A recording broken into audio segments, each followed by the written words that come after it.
શ્રી ગણેશાય નમઃ. મિત્રો, આપ જોઈ રહ્યા છો યુટ્યુબમાં મારી ચેનલ સત્સંગ માર્ગ. આપનું સ્વાગત છે. આજે આપણે સાંભળીએ શિવ મહાપુરાણ મહાત્મય. શ્રાવણમાં અનંત ગણું ફળ આપનાર, મોક્ષ મેળવવા માટે અને પાપોનો નાશ કરવા માટે માણસ અનેક તીર્થ સ્નાનોની મુલાકાત લે છે. પરંતુ શિવ પુરાણનો મહિમા એવો છે કે તેને સાંભળીને અને વાંચીને બધા તીર્થસ્થાનનો લાભ મળે છે. શિવ પુરાણ સાંભળવાથી વ્યક્તિના પાપોનો નાશ થાય છે અને તેને ભગવાન શિવની કૃપા અને મોક્ષના માર્ગ તરફ દોરી જાય છે. ઓમ નમઃ શિવાય. સાંભળીએ મહાત્મય. અધ્યાય 6. સોનકે કહ્યું, હે મુનિ, આપના શ્રી મુખે આપ પરમ પવિત્ર ઇતિહાસને સાંભળીને અમો બધા ધન્ય બની ગયા છીએ. આપ કૃપા કરીને શિવ પુરાણને શ્રવણ કરવાની વિધિ કહો. શ્રી સુત પૌરાણિક બોલ્યા, હે શૌનક, સંસારના પ્રાણીઓને દિવ્ય ફળ આપનાર શિવ મહાપુરાણને શ્રવણ કરવાની વિધિ હું લોકોના કલ્યાણાર્થે વર્ણવું છું. શિવ પુરાણને સાંભળવાની ઈચ્છાવાળા શ્રોતાએ સર્વપ્રથમ તો ઉત્તમ શિવ ભક્તને આ મહાપુરાણની કથાના વ્યાખ્યાન માટે આમંત્રવો. જ્યોતિષોને બોલાવી શુદ્ધ નક્ષત્રવાળા દિવસનો નિર્ણય કરવો અને તે દિવસથી કથાનો આરંભ કરવો. દિવસ નક્કી કર્યા પછી સગા સંબંધીઓ, કુટુંબીજનો, ઈષ્ટદેવ, મિત્ર, શ્રોતાજનોને નિમંત્રણ મોકલવા. કોઈ શિવાલયમાં, તીર્થ સ્થળે, બિલ્લીના વૃક્ષ નીચે, ઘર વગેરે સ્થાને કથા કરવાની વ્યવસ્થા કરવી. પૃથ્વીને શુદ્ધ કરવી અને તેને લીપી ગુપીને સાફ રાખવી. કથાના સ્થળને સુસજ્જિત રાખવા માટે ચારે બાજુ થાંભલા ઊભા કરવા, ધજાઓ બાંધવી, કેળના સ્તંભ રોકવા, ધજાઓ, તોરણો, પતાકાથી સ્થળને સુરમય બનાવવું. વેદી બનાવી તેના ઉપર ભગવાન શિવનું દિવ્ય આસન બિછાવવું.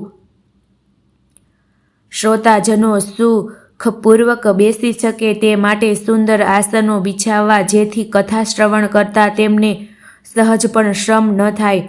આસન વ્યવસ્થામાં તેના ઉપર પણ ધ્યાન અપાય કે વક્તાનું મુખ ઉત્તર દિશા તરફનું અને શ્રોતાઓનું મુખ પૂર્વ દિશા તરફનું હોય તથા બંનેના મુખ એકબીજાને સમ્મુખ રહે તે જોવું. શ્રોતાઓને આવકાર આપી બેસાડવા.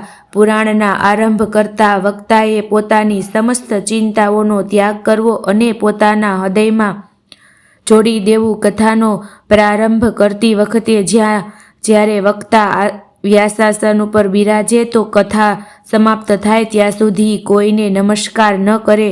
પુરાણનો જ્ઞાતા પુણ્યાત્મા છે, તેમની વ્યવસ્થાનો વિચાર કરવામાં આવતો નથી.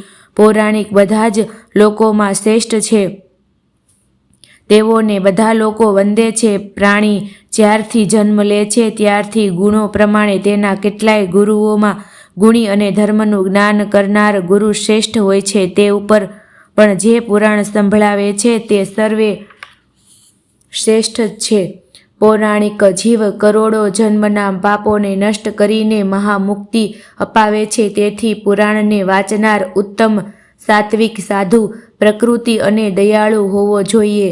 તે પ્રાતઃકાળથી જ કથાનું વાંચન પ્રારંભે અને 3:30 પ્રહર સુધી કથાનું વાંચન ચાલુ રાખે. મધ્યાહન સમયે શ્રોતાઓને 2 ઘડીનો વિશ્રામ મળે, તેથી તે મલમૂત્ર વગેરે ઉત્સર્ગ ક્રિયાઓ કરી શકે.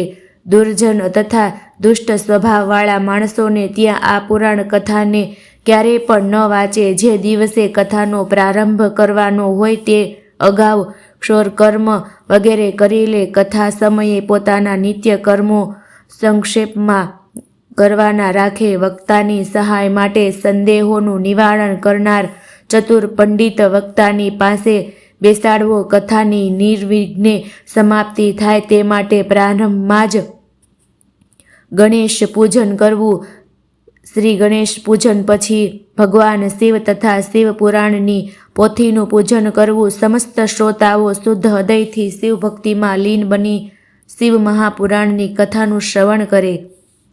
જે શ્રોતાઓ આ શક્તિ રાખે છે, જેમનું ચિત્ત કામથી ખરડાયેલું રહે છે, જે ક્રોધી છે, વ્યભિચારી તથા પાખંડમાં રુચિ રાખે છે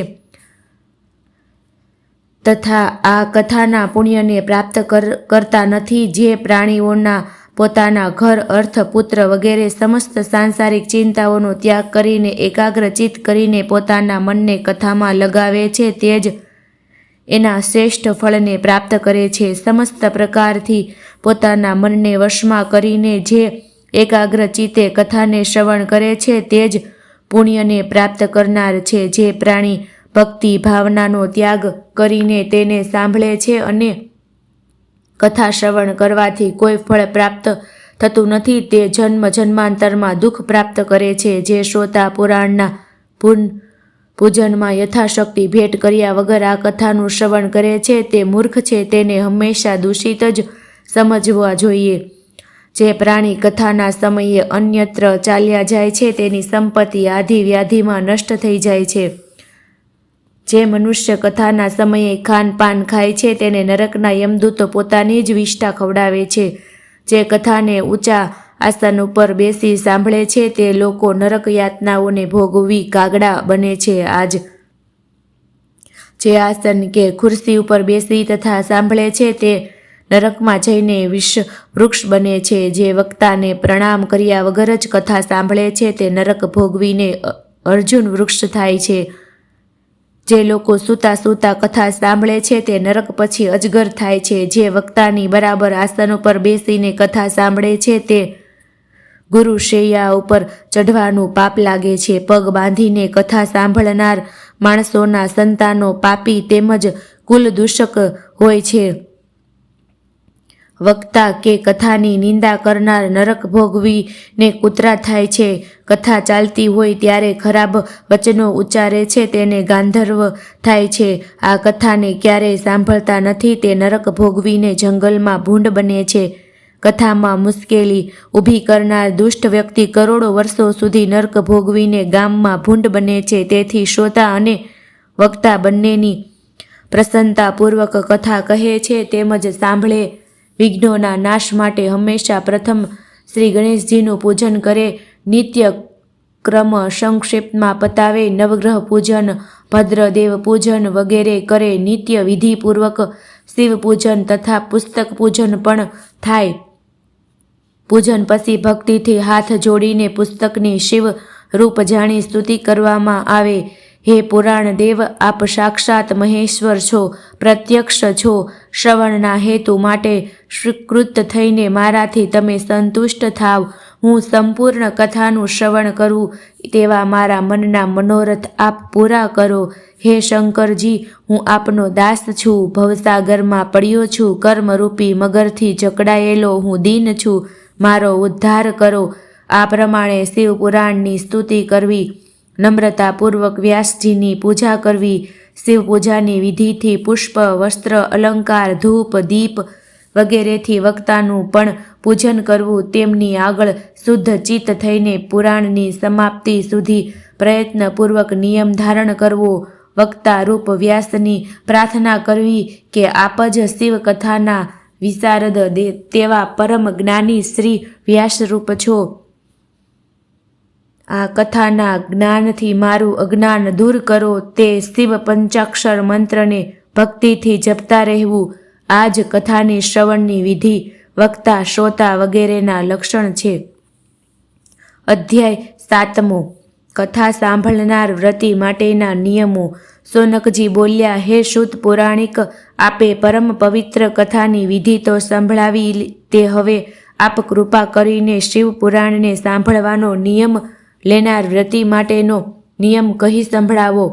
સુત પુરાણિકે કહ્યું, હે શૌનકજી, આ નિયમો સાંભળો. જે નિયમોને કારણે તેઓ નિર્વિઘ્ને કથા શ્રવણ કરી શકશે અને શ્રવણનું ફળ પ્રાપ્ત કરશે.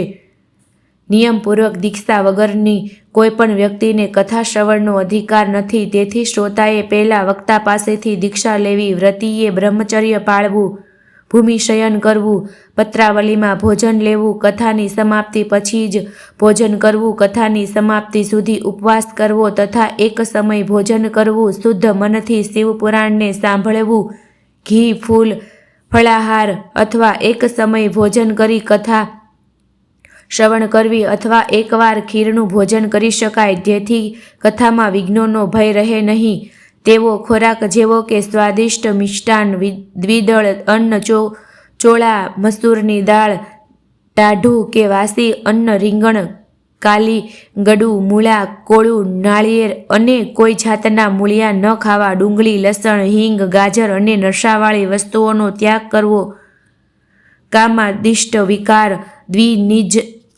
દ્વિજ નિંદા તેમજ પતિવ્રતાને સત્પુરુષોની નિંદા ન કરવી, રજસ્વલાને જોવી નહીં, બ્રાહ્મણોના દ્વેષી સાથે બોલવું નહીં, સત્ય, પવિત્રતા, દયાને મનમાં ઉદારતા રાખવી, નિષ્કામપણે કથા સાંભળવી, સકામપણે કથા સાંભળવી, કામના સિદ્ધ થાય છે. નિષ્કામપણે કથા સાંભળવાથી મુક્તિની પ્રાપ્તિ થાય છે.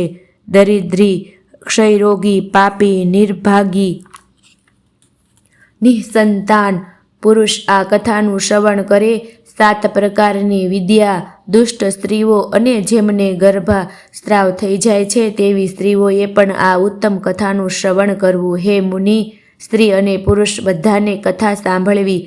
શિવપુરાણના પારાયણના દિવસો કોટી યજ્ઞના દિવસોના જેવા ઉત્તમ જાણવા. આ ઉત્તમ દિવસોમાં અતિ અલ્પ વસ્તુનું દાન કરવામાં આવે તો પણ તેમાંથી અક્ષય ફળની પ્રાપ્તિ થાય છે.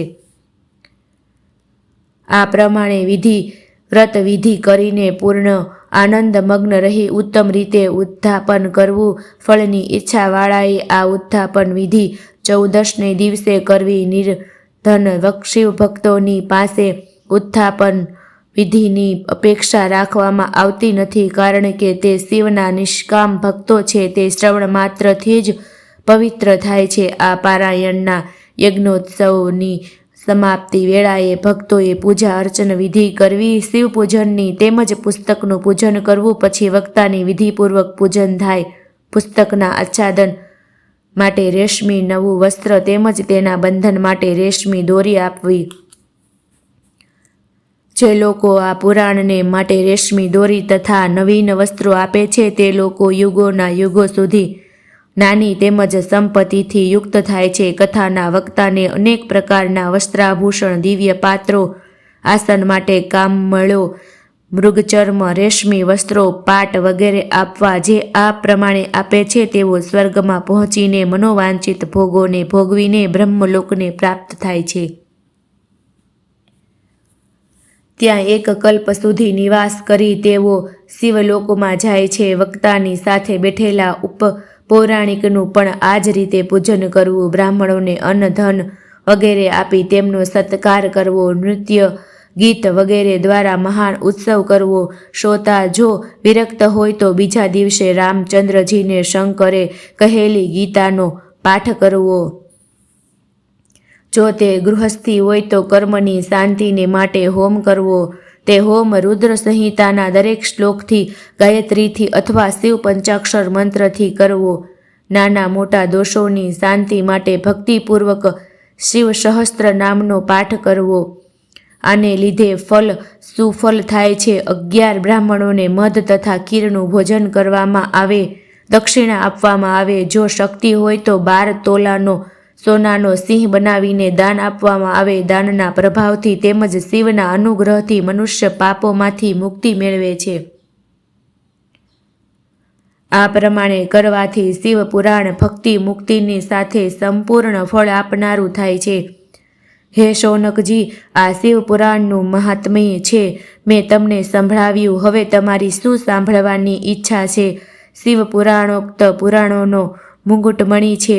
જે કોઈ માણસ આ સંસારમાં વિશ્વનાથનું ધ્યાન કરે છે અને તેમની વાણી શિવગુણોની સ્તુતિ કરે છે તે ભવસાગરને તરી જનારો થાય છે.